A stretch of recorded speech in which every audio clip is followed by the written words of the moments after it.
Neden gizledirdin, neden sevdiğini, neden bu kadar vaxtı məndən? Neden açılmadı ürəyim, deyilmirdi sirlərin? Axı mən elə bilmişdim sevmirsən məni. Sən demə o da sevir məni dəli kimi, sən demə özü gülürmüş məni görən kimi, sən demə gizlədirmiş ürəyində sevgini. Artıq bilirəm sevirsən sən də mənim kimi. Sən demə o da sevirmiş məni dəli kimi, sən demə özü gülürmüş məni görən kimi, sən demə gizlədirmiş ürəyində sevgini. Artıq bilirəm sevirsən sən də mənim kimi.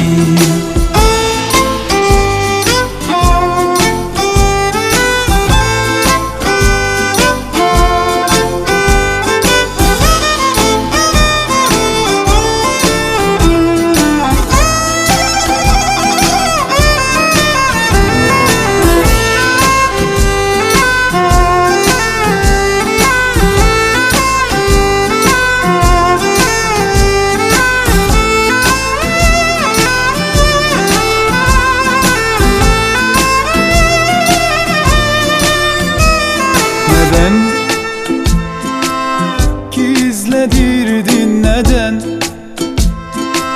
sevdiğini, neden bu kadar vaxtı məndən? Neden açılmırdı ürəyim, deyilmirdi sirlərin? Axı mən elə bilmişdim sevmirsən məni. Sən demə o da sevir məni dəli kimi, sən demə özü gülürmüş məni görən kimi, sən demə gizlədirmiş ürəyimdə sevgini. Artıq bilirəm sevirsən sən də mənim kimi. Sən demə o da sevirmiş məni dəli kimi, sən demə özü gülürmüş məni görən kimi, sən demə gizlədirmiş ürəyində sevgini. Artıq bilirəm sevirsən sən də mənim kimi.